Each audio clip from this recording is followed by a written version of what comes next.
Understanding the referral process, a guide for English learners. Hello, everyone. Today, we're going to explore the phrase, referral process. Understanding this concept is not just about learning new words, but also about how these words are used in everyday life and professional settings. Let's dive in and make the referral process easy and clear. In this section, we'll define what a referral is. A referral is a recommendation or a suggestion to seek help or advice from another person, typically a professional in a specific field. For example, a doctor might give you a referral to see a specialist. We'll look at some examples to make this clear.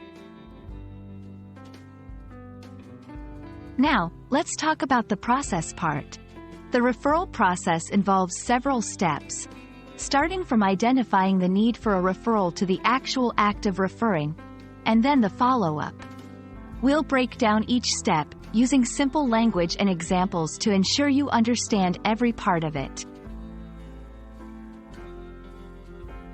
Referrals aren't just for medical scenarios. They can happen in business, education, and even among friends.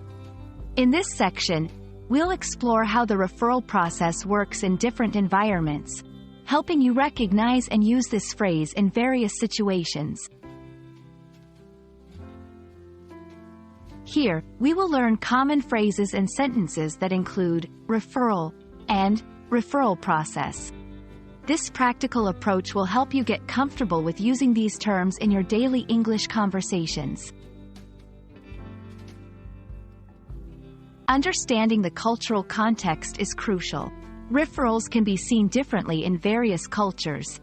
We'll share some tips on how to approach the referral process respectfully and effectively, no matter where you are or who you're talking to. And that's a wrap on the referral process.